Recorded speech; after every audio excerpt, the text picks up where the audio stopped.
ഇതവസൂക്തം 9ാമത്തെ ഋക്കിലേക്ക് പ്രവേശിക്കാം. 9ാമത്തെ ഋക്കും കരുക്കളുടെ ചൂതിന്റെ കരുക്കളുടെ ആ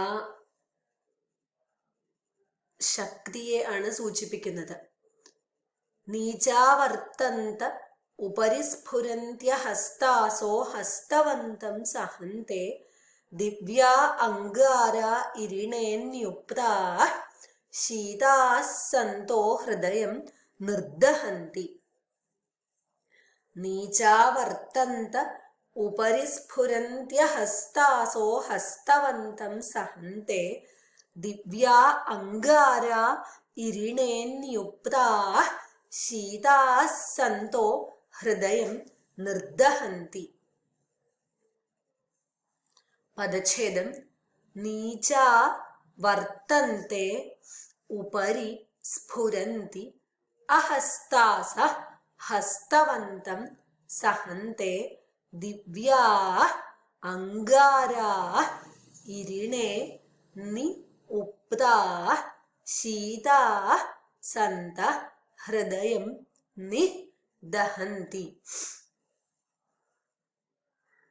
നീചാ വർത്തന്തെ ഏതേ അക്ഷാ നീചാ വർത്തന്തെ ഉപരി സ്ഫുരന്തി അഹസ്താസ ഹസ്തവന്തം സഹന്തെ ദിവ്യാ അംഗാരാ ഇരിണേ നിയുക്താ ശീതാസന്ത ഹൃദയം നിർദഹന്തി. ഇങ്ങനെയാണ് അന്വയം വരാം. ഒന്നും കൂടിയും പറയാട്ടോ.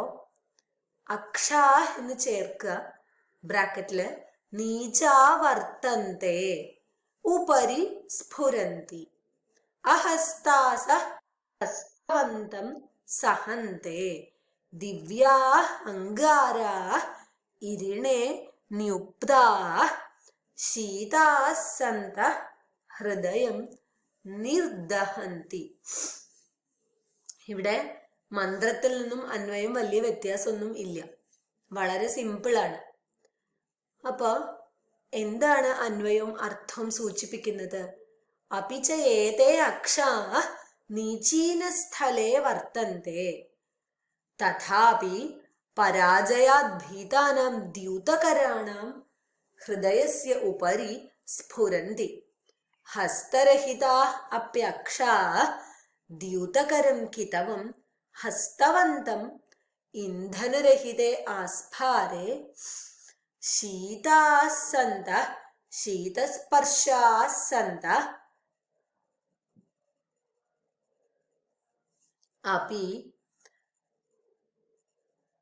കിതവാനാം അന്തഃകരണം പരാജയ ജനിത സന്താപേന ഭസ്മീകുർവന്തി. അപ്പൊ ഇവിടെ ഒരു വിരോധാഭാസാണ് പറയുന്നത്. നീചാവർത്തന്തെ ഈ അക്ഷങ്ങൾ നീചീന സ്ഥലത്ത് താഴ്ന്ന പ്രദേശത്താണ് വർത്തിക്കുന്നത്.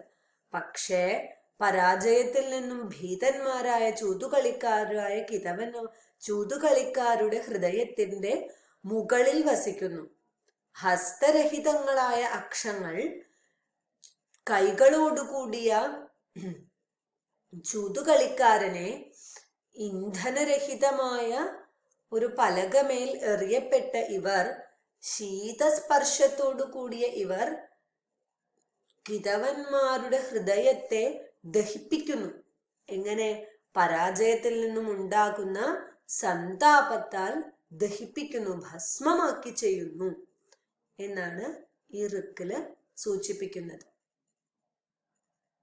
അപ്പോ ഈ അക്ഷങ്ങൾ നീചീന സ്ഥലത്ത് താഴ്ന്ന പ്രദേശത്ത് വസിച്ചിട്ട് പോലും കിതവന്മാരുടെ ഹൃദയത്തിന്റെ മുകളിലാണ് വസിക്കുന്നത്. കൈകളില്ലാതിരുന്നിട്ടും കൈകളുള്ളവനെ പരാജയഭീതിയാൽ ദഹിപ്പിക്കുന്നു. ഇന്ധനരഹിതമായ ചൂതിന്റെ പലകമേൽ വീശിയെറിയപ്പെടുന്ന ഇവർ ശീതസ്പർശങ്ങളായിട്ട് പോലും കിതവന്മാരുടെ പരാജയഭീതി കൊണ്ട് കിതവന്മാരുടെ അന്തഃകരണത്തെ ദഹിപ്പിക്കുന്നു. ഭസ്മമാക്കി ചെയ്യുന്നു. ഇതാണ് ഈ 9ാമത്തെ ഋക്കിൽ സൂചിപ്പിക്കുന്നത്.